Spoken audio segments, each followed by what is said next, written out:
Hello, good morning, good afternoon, and good evening to everyone who's listening.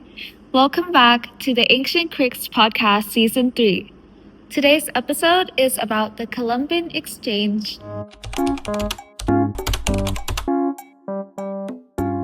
Today, you're with hosts Claire and Soya. So I will start and Soya will chime in. First off, what is the Columbian Exchange? The Columbian Exchange began in 1492, and it is the wide exchange of plants, animals, disease, culture that happens between America, Europe, and Africa, which happened after Christopher Columbus's voyages. The time of the explorations lasted from the early 15th century until the 17th century, which was the period of time where Europeans started exploring the world by sea, finding new trade routes, wealth, and new knowledge. From this time, people learned more about Africa and America, and Europe grew rich and powerful from trade and colonization. So some famous European explorers were Marco Polo, Zhang He, I don't think he was European though, Henry the Navigator, Vasco da Gama, Ferdinand Magellan, James Cook, and Christopher Columbus. And the exchange between the two major continent landforms all started Christopher Columbus's voyages, which began in 1492. The name Columbian Exchange came from Alfred W. Crosby's 1972 book. In the book, the exchange was split into three categories: disease, animals, and plants. So more about our famous voyager, Christopher Columbus. He was known as the discoverer of the New World.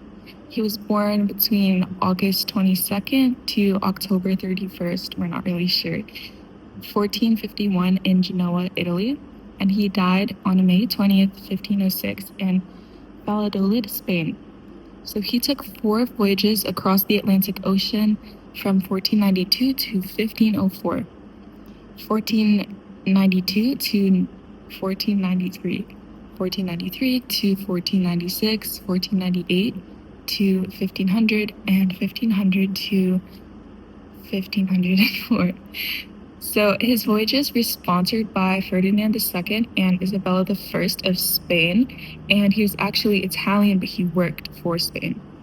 He sailed the westward route to Far East Asia, and he was named the discoverer of the New World, although Vikings like Leif Erikson visited North America 5 centuries earlier. He was just most known for it.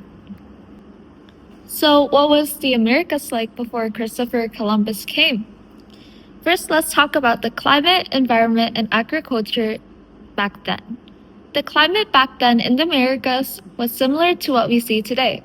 So, in southern and mid-Americas, it was quite hot, sometimes humid, sometimes dry, and the North Americas were like we know today. Some parts are colder, some parts are also hot.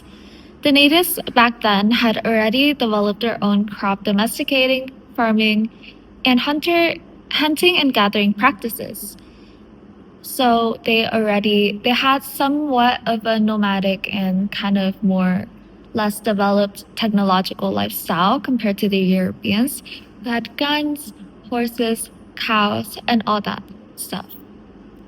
And they also had private land ownership, where most indigenous groups use land communally, which is very different from the Europeans who own their own land under lords, and some people who don't have their land just doesn't have a place to stay.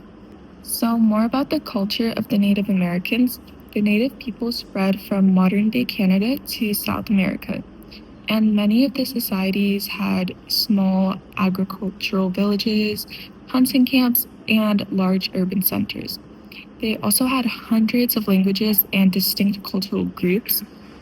They were socially organized and they were very spiritually based. They had rituals and their own practices, and most indigenous groups had clan systems.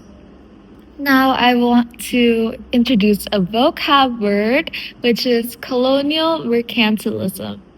Colonial mercantilism is a set of protectionist policies designed to benefit the colonizing nation, and it relied on several factors. One, the colonies were rich in raw materials, and two, cheap labor. They needed cheap laborers in order to gather those raw materials.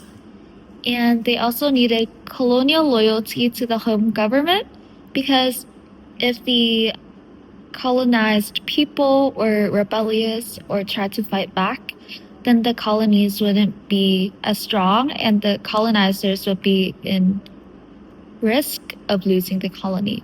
And lastly, control of the shipping trade, because trade was a big thing back in the exploring ages.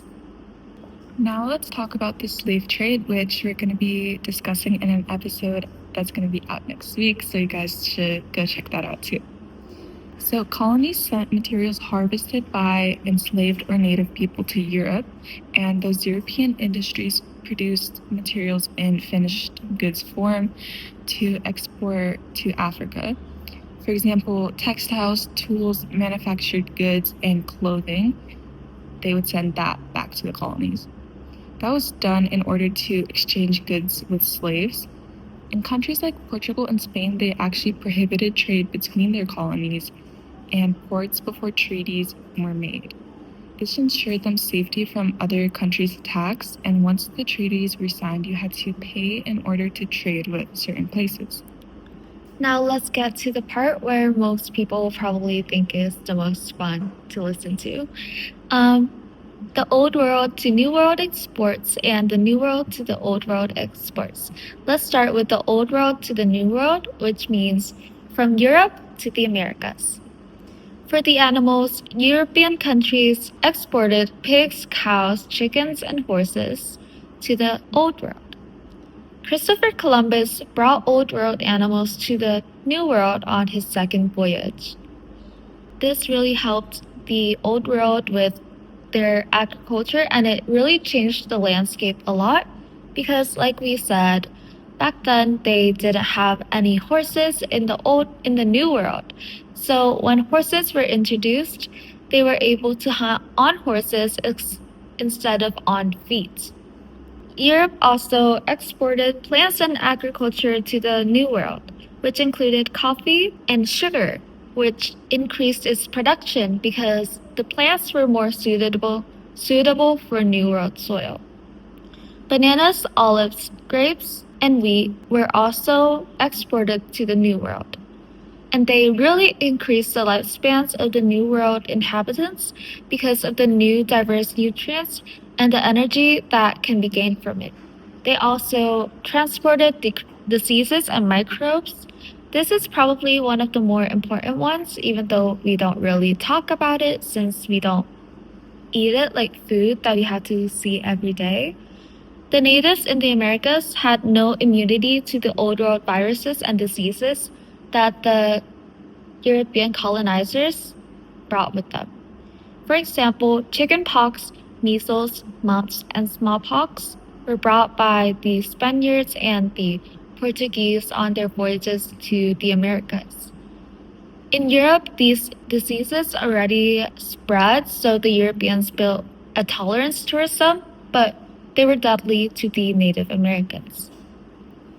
For many civilizations, most of the native inhabitants in the Americas died from the diseases they transported from the Europeans.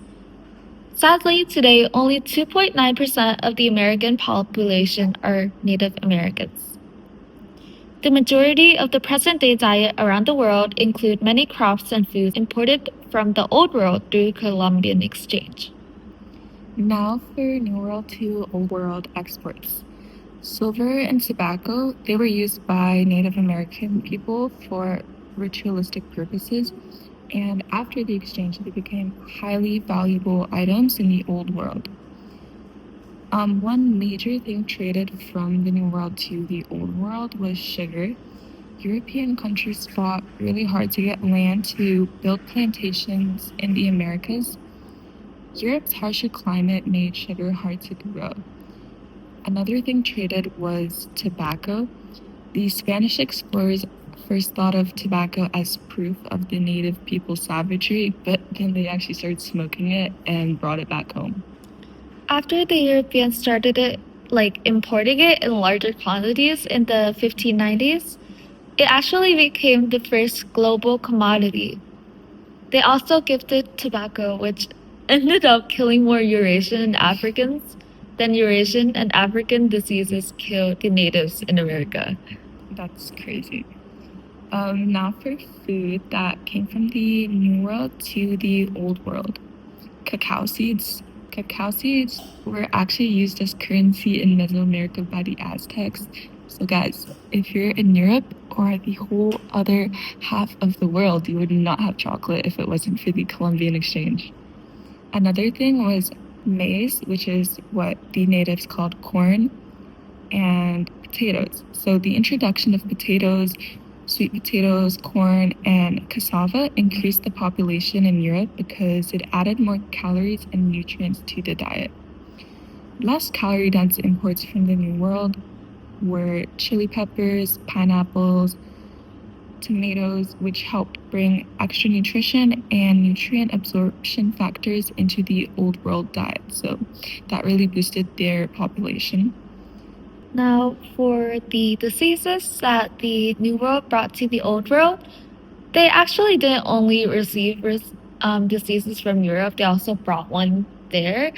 It was syphilis. I'm not sure if I pronounced that correctly, but the New World gave this disease to the Old World. They also gave cholera, measles, mumps, and typhus. Now, since we still have a little bit of time left, let's have some discussions. Do you think that the Columbian exchange was more beneficial or harmful? Well, I think that it completely changed the world, both sides, like the New World and the Old World. I don't think they would be where they are today. Like, they would not be as developed. But that came from the price of, like, now there are only 2.9% of Native Americans in America, and that was the country that they came from, which is so crazy to think about. So I don't think that wipeout of a people can be, like, morally justified. So I think that was harmful, but Europe wouldn't be where they are now if that didn't happen. I also agree because the Americas, the continents would also not be as developed because even though they had their own developed agricultural and cultural religious practices already, the import and Europeans bringing in horses and guns really helped them advance a lot because without the Columbian exchange, we wouldn't have the United States of America. We wouldn't have a lot of the yummy food that we see in the Americas or Europe today. We wouldn't have pizza because Italy wouldn't have tomatoes. Can you imagine? I know. But we also wouldn't have Hawaiian pizza, which to all of you fruit on pizza haters out there, I actually really like that. So that's also sad for me. But yeah, I think to the development of the world in history, it was definitely more to the beneficial side, but to specific people groups. Some people say that the New World would have been developed enough if Europe didn't come in, because you look at tribes in Africa, some tribes that aren't very developed, and they still are hunting. They have little huts, and this is in South America too, and islands around the world. They're not as developed, but they're just... So I never really thought about that. Yeah, so they would still be developed, maybe just not as fast. They would go on their own pace. Just in a different way. Yeah. Because I feel like when I see Native American culture, it's all very vibrant and very beautiful and in their own way. More it's very intense in a good way. Yeah. Like developed and yeah. But now in America, they just have little reservations, which is kind of sad. But do you think that it had to happen, the Columbian exchange? I think it had to happen. If it didn't happen, the world would be completely different, which is really hard to discuss because at the end of the day, because of the world we live in now, is all we know. And so we can't really make an assessment of what it would be like without the Columbian exchange. You can't even imagine what it would be like without it. So for our next question, was it ethical? So this is where the slave trade comes in, which you, like Zoya said, you should go check out and wait for next week's episode because I'm sure they will go into lots of depth about this. I think there is no way that it was ethical. Some people would say that in order to be where we are right now, some unethical things have to happen. So like when you talk about war, I think you can apply the same concept to that. Yeah. I think that there is a big difference and it can go together still, but there is still a big difference between whether something had to happen and whether something was ethical. Yeah, I don't think the slavery had to happen because Europe was already making a lot of money off trading and just things like that. They would still be developed. Yeah. I wasn't saying like slavery just for had you to guys happen. out there. Slavery did not have to happen at all. I'm talking about like the whole exchange as a whole. But in my opinion, I don't think that even the exchange was ethical because of a lot of the things that had to happen that happened, like the annihilation of the Mesoamerican tribes, like the Aztecs, the Incans, the way that they captured their leaders and killed them and took their land. I think that was really unethical. And in America, sometimes the natives are depicted as savages, which I think is a complete twist in the storyline. Like we said, they did give tobacco to the old world, and that led to a lot of death. So you can say that both sides did some unethical things, maybe, but I mean, we hear these things like the Native Americans scalped people, they were savages, but in reality, they were just trying to defend the place that they came from, their land. So you can see how different the narrative is in depicting them now. Yeah, it's kind of sad how they were depicted as savages for bad things they do, but you never really see people talk about how they were doing those things because of what the Europeans did to them first. Yeah. Like coming to take their land, killing leaders, children, taking gold. They also destroyed a lot. Now, a lot of people in America who are natives, like nowadays, they don't know much about their culture because a lot of it was destroyed during the Columbian exchange. I wonder if that brings a lot of identity issues and like I would definitely think so. Yeah. So for the last question, which we would love to hear your guys' opinions as well, since it's very open-ended, is which would be thriving more, the new or old world, if the Columbian exchange did not happen? I think the new world because they seem to adapt very well. Like when you think about the natives, they were like one with their land. They were very, I mean, horses did become a big part of their, horses and buffaloes became a huge part of their culture, and that wouldn't have happened if it wasn't for the Columbian exchange. But I think even before that, they were so like developed and smart. Yeah. They were like these warriors, and they grew crops like before the Columbian exchange as well. I would say, yeah, the New World would be more developed because when I think of Europeans from like years and years ago. You know, think of like the pale, sick Victorian Exactly. child. I do not think they would be surviving, and they probably wouldn't if they didn't get these calorie-dense foods from the New World. Yeah. Yeah, it's definitely interesting because nowadays, when we think of developed civilizations, we often think of industrial, like buildings, guns, machinery.